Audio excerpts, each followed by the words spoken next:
Lakhegyi Rádió helyben vagyunk, a húsvét napjainkban a keresztények legfontosabb ünnepe, de a valláson kívül is a tavaszvárás, a tavasz eljövetelének ünnepe is, amelyet március vagy április hónapban, ez ugye a holdállásának megfelelően akkor tartanak. A Biblia szerint Jézus pénteki keresztre feszítése után a harmadik napon vasárnap feltámad.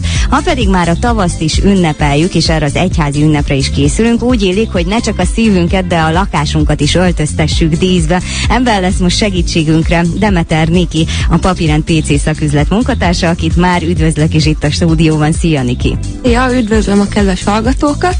Talán kezdjük azzal, hogy milyen tipikus húsvéti, tavaszi díszek vannak, amivel kellemesebbé tehetjük a lakásunkat. Rengetegféle ajtódísz, ablakdísz, függődíszünk található a boltunkban, amik kellemes hangulatot tesz a lakásunkba.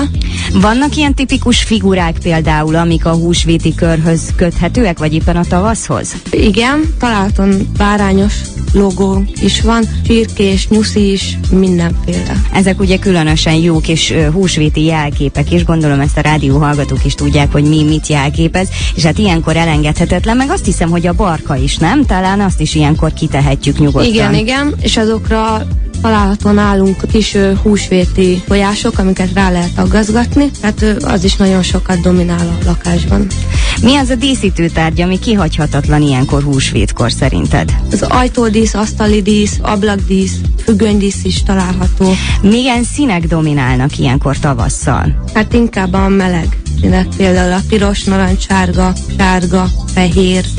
És hogy kell ezt elképzelni, mert most megütötte a fülemet az, amit mondtál, hogy a függönydíszek, mert nekem ugye azok jutnak eszembe, amíg a sötétítő, stb. Annak ugye ilyen kis drapíriát szoktak csinálni, de nyilván akkor ilyenkor másra kell gondolni. Milyen függönydíszek vannak ilyenkor? Hát ez is különböző színekben kapható, különböző mintákkal, mint például van virágos, bárányos, tehát nagyon szépen össze lehet fogatni velük a függönyt. Aha, tehát ilyen kis csipesszerűen, akkor igen. Ezeket úgy kell elképzelni. Hát az is van, nekem voltak régen pillangóim, emlékszem, azokkal dobtam fel a függönyemet, de hát ez egyáltalán nem kapcsolódik ugye a húsvéthoz, de itt nálatok akkor vannak olyan figurák is. És ha mondjuk otthon házilag szeretnénk húsvéti tojást készíteni, hogyan kezdjünk hozzá? Mit kell beszerezni? Mert én még a régi hagyományos módszert ismerem, amikor a hagymának a héjába bele főztük a vízbe, és akkor harisnyába bele a tojást, és akkor különböző füvet raktunk rá, és akkor ugye az a minta kirajzolódott. Eleve húsvétkor ugye a díszek közül nem hiányozhatnak a festett tojások, ezért ha valakinek nincs kedve a ragasztóval és a csirrámporral pepecselni, egyszerűen is fel tudja díszíteni őket,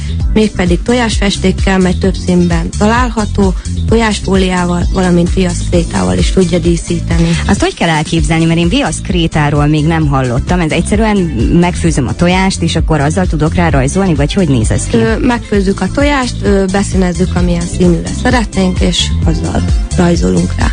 És ez ugyanúgy, és ezt fixálni kell a végén?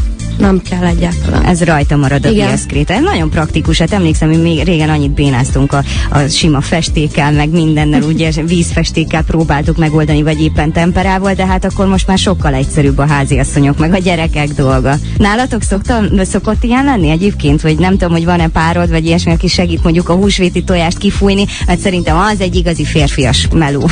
Hát van párom, de hát nem nagyon törőd. Ez rád maradt. Jó, nem sokára innen folytatjuk a húsvéti díszekkel, és minden egyébben, amivel a lakásunkat csinosíthatjuk ilyenkor. Lakhegyi Rádió helyben vagyunk, nem is olyan régen ott hagytuk abba Demeter Nikivel, a Papirend PC szaküzlet munkatársával, hogy húsvéti tojásokat díszítettünk, és hát ő mondta, hogy lehet csillámporozni, lehet festeni, különböző krétákat lehet használni, de hát beszélhetünk-e trendekről, hogyha az ünnephez kötjük a lakásdíszítést, mert ugye karácsonykor is minden évben van egy divat szín, ugye idén, vagy hát legalábbis 2011-ben a fekete, illetve a fehér volt az, amit ajánlottak díszítésképpen, vagy hogy a díszeknek olyan színe legyen. A húsvéttal, illetve a tavasszal kapcsolatban vannak-e ilyen trendek? Szerintem a legjobban feldobott a sárga és a piros szín, ami ugye melegséget sugároz ugye az otthonunkban, ezekkel lehet inkább felöltöztetni a lakásunkat. De milyen díszeket tudunk elképzelni, hogyha nem csak húsvétról beszélünk, hanem mondjuk teljesen tavaszról, hogyha egy pici tavaszt szeretnénk a lakásunkba varázsolni? Én kezdeném azzal, hogy aranyas virágot raknék az asztalra, ablakba, arra másféle, nem is húsvétre, hanem inkább tavasz ilyen virágos díszeket agazgatnék, vagy ilyen katicabogarasat, méhecskéset.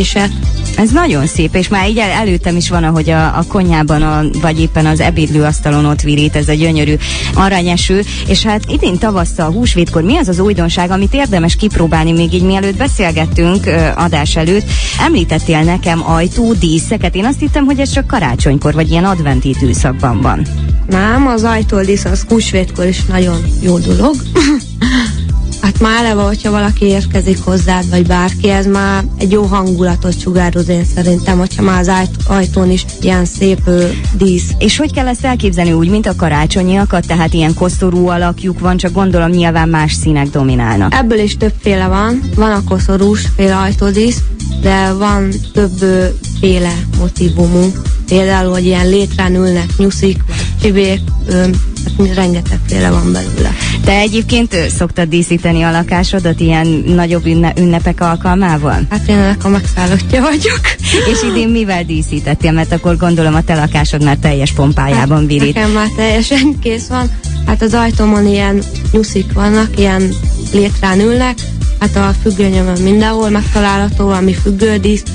Ilyen kis csipeszes katicáim is vannak, meg méhecskék. Őket így virágokra tüzeltem rá, meg hát a virágokhoz tudunk leszúrni ilyen kisebbféle díszt, ilyen leszúrós díszt. Ilyen hurkapálcikásra gondolom. Igen. És azok milyenek most? Tehát mi a divat ilyenkor? Hát gondolom húsvét közeletével akkor nyuszis, báránykás, csibés, stb. De egyébként, hogyha csak tavaszra gondolunk, akkor milyen más hát van? A katica lett nagyon felkapott most tavasszal. Abból is hát rengeteg féle van. Mondom, ilyen csipeszek, ez a leszúrósból inkább a katica dominál most, meg hát a lógódíszeknél is inkább a katica most. És ha már itt járunk, akkor még egy kérdést engedj meg nekem, remélem nem tartod majd túl személyesnek, hogy te mivel töltöd a húsvétod? Várod még a locsolókat, vagy inkább kirándulás lesz? Hát várom a locsolókat egy bizonyos időig, hát utána szerintem megyünk a párommal kirándulni. Hát az jó, akkor jó utat nektek, majd azt tudjátok már, hogy hová mentek, vagy csak itt a környéken? Azt még nem, az még meglepetés lesz számomra. Na, hát ez nagyon szuper. Akkor kellemes kikapcsolódást, jó húsvétot kívánok neked is. Demeter Nikit, a Papírend PC szaküzlet munkatársát hallották.